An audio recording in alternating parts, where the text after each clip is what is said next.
Hello, digital educator, and welcome to this video continuing the series of our visible learning strategies for digital instruction, where we espouse John Hattie's visible learning strategies along with digital instruction. And today's topic that we're going to be talking about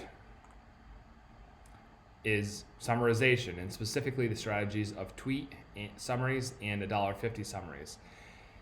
The effect size for this strategy of summarization is a 0.79, which is, again, a really strong strategy because 0.4 is that hinge point, so it's almost double what normal instruction yields. So for this, I love summarization because it's quick, it's easy, it's hassleless, and we can do it in so many different ways. It doesn't have to take half a class period or a quarter of a class period. It can take 5 minutes for kids to engage in summaries. Now, this doesn't just have to go along with ELA, where we think about summarize the text that you've just read. This is a great way to summarize directions, to summarize the contents of what was said today during the course of the lesson. It can be used as an exit ticket, especially a quick wrap up of what the class was about. So our summary here, it's a quick and easy way to gauge a student of mastery of the presented content. It only takes a few minutes, and that's the beautiful thing about it. So it's easy to implement with fidelity, to do it very, very frequently, to decide that this is one of the tools in your toolkit. But it's also powerful in getting kids to higher levels of Bloom's taxonomy, because in order to summarize, if you think about it, you have to evaluate everything that you've read, you have to analyze those things, and then you have to create a new condensed representation of what it was. A retelling, on the contrast to that, which is just telling everything that happened, is very, very low level Blooms, because you're just restating facts that were presented. This strategy can be used with both synchronous and asynchronous instruction, so it has a wide breadth of use that can be used. And this is best used, you can use this as a bell ringer, as an activation of prior knowledge. I want you to summarize what we talked about yesterday, or I want you to summarize what it is that we know about this topic. Or it can be used at the end of the lesson with the assessment of knowledge to see how well you got the presented content. So my first one, I absolutely love this strategy. Kids really dig it as well too, because it's something that works towards the relevance in their life, and that's to compose a tweet. Are we actually going to put kids on Twitter? No, we would not be able to have the ability to put kids on Twitter. I would not advise that.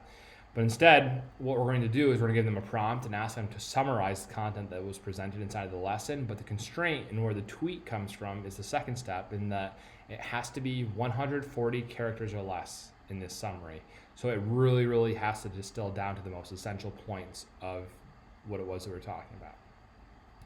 Now, after they've created this summary, they can put it any number of places that you so decide and choose are going to be the best. My favorite place is actually to use Padlet, and to use it in the vertical column style layout of Padlet. And so when kids post, it almost is just like a social media feed coming down, like what you see on Twitter. If you want to get even deeper and have it look more aesthetically like Twitter, there's fake Twitter tweet generators where you can create one from each kid. They can put their picture on, yada yada. It adds more time onto it. Does it add the authenticity feel? Yes. But it doesn't add anything to the understanding of the content and the material. So then after the kids have posted, the teacher is able to go through and review all of these summaries. They're able to affirm the ones that are great, and they're able to provide directive feedback to those students that didn't quite get the point.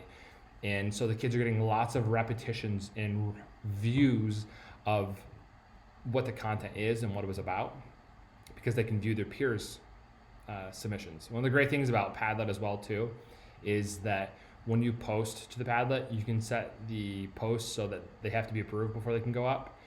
And so you could wait until everyone goes through and approve them one at a time, and review them with the class as well too, especially in a synchronous environment. But at the same point, I don't think that it's a bad thing for them all to post, and those kids that absolutely have no clue or are lost, they have to go through and they have to look at all these different people's tweets. They're not going to take word for word, copy and paste someone else's work, because it would be blatantly obvious.